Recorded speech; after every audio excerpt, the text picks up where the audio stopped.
Okay, I wanted my intro line to have a clever play on "it's time to duel," but every idea I had was corny as hell, so this is a Yu-Gi-Oh video. That's all you gotta know.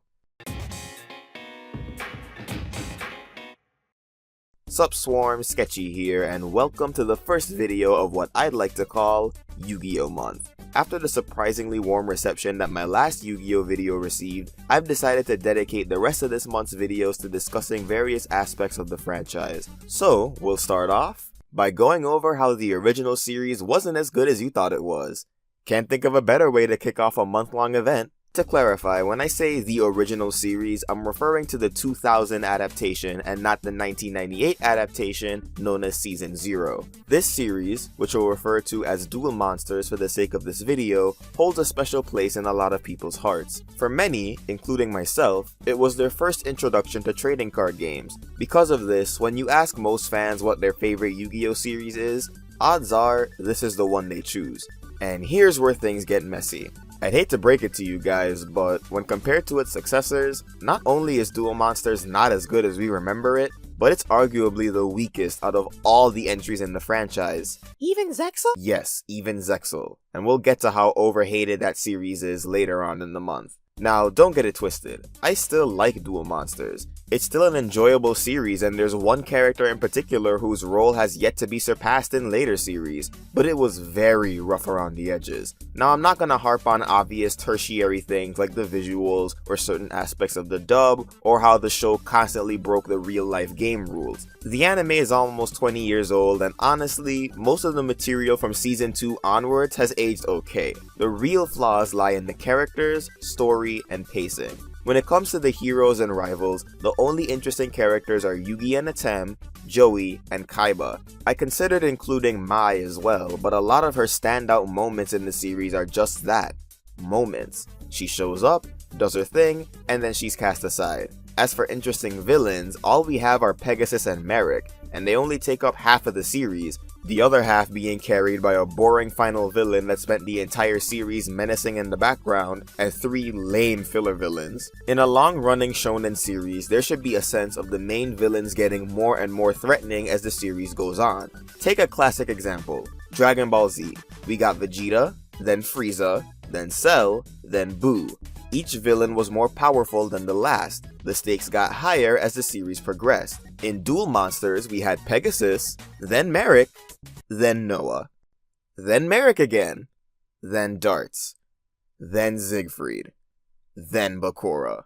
For a series spanning over 150 episodes, you're gonna need a good ensemble of characters to carry it, but Duel Monsters only has 5, technically 6 that are worth mentioning. GX had this same problem to a lesser extent, which is why I'm not as fond of it as I was when I was a kid, but once we got to 5Ds, the writers got much better at rounding out their cast so that the main hero, rival, and best friend weren't the only worthwhile members of the ensemble. Even the characters that were only meant to be there for one season still left a mark on you. As for the story, Duel Monsters is the most fragmented of the 5 series when it comes to its flow. By that, I mean that the later series, specifically the ones after GX, had arcs that led into one another. The events of one arc had a direct effect on the events of the next one. While Duel Monsters has the overarching goal of helping Atem regain his memories and figure out how he's connected to the Millennium items, as far as getting from beginning to end, it's pretty all over the place. Duelist Kingdom is a decent introduction, but as far as contributing to the overall arc, it does the bare minimum. Establish who the heroes and villains are, and their relationships with each other.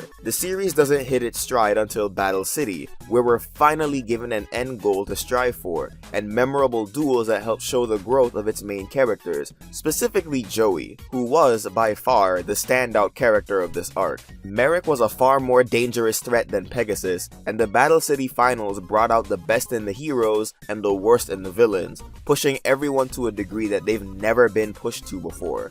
Then it gets interrupted by a worthless filler arc that takes up half of Season 3. Okay, so Kaiba has another brother, but not really, and his old employees want to get rid of him, and Tristan becomes a robot monkey, and... Look, aside from some insight into Kaiba and Mokuba's relationship, Virtual World was a waste. But it wasn't as bad as Waking the Dragons.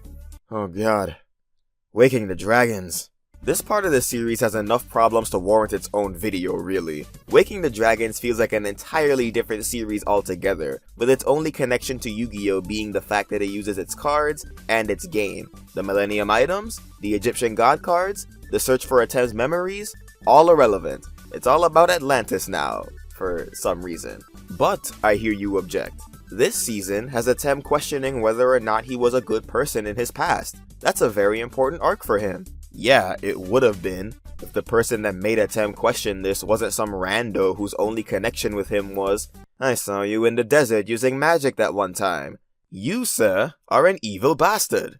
There are some great moments like Joey and Mai's conflict and Atem's depression from losing Yugi, but both those plotlines take up less than half of a 40-episode season. To put it simply, Waking the Dragons was a mess. I'm not even gonna touch Grand Championship as it suffers from the same issues as Virtual World and I'd just be repeating myself. The final arc, Dawn of the Duel, is nowhere near as bad as the 3 previous arcs, but having Bakura as the final villain didn't really have much of a payoff since Bakura really wasn't that compelling. While he was a constant part of the story, he always felt like an afterthought until the last second, and above all else, this arc drags. And that leads to the final weakness of Duel Monsters: pacing.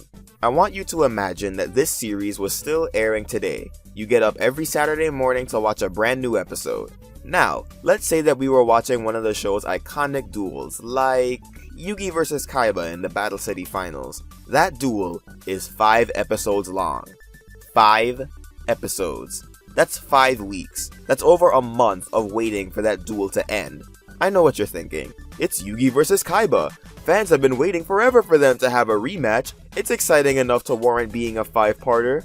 Realistically speaking though, if you watch the show on a weekly basis, that excitement is only gonna last 2, maybe 3 episodes. By the time you get to part 4, you're gonna end up wanting the show to just move on already. Especially since we still had to fight Merrick, another duel that lasted 5 episodes. Duel Monsters had a bad habit of stretching duels out way longer than they needed to, leading to long stretches of exposition at best or long-winded thought at worst. Yugi vs Joey, 4 episodes. Joey vs Merrick, 4 episodes. Yugi vs Atem, 5 episodes. Yugi and Kaiba vs Darts, 6 episodes.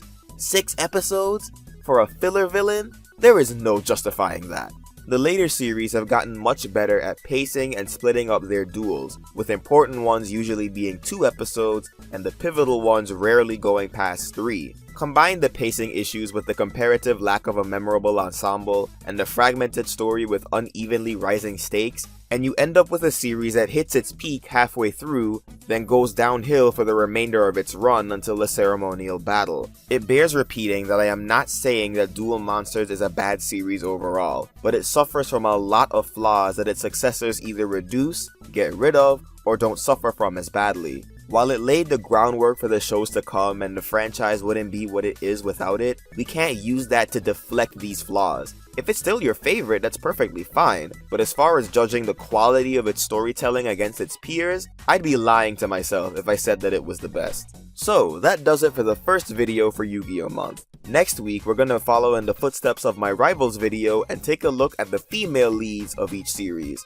Do you think Duel Monsters is overrated? Swarm that comment section below or bug me on social media, and consider supporting me through Patreon or PayPal art commissions. Until next time, keep it sketchy, folks.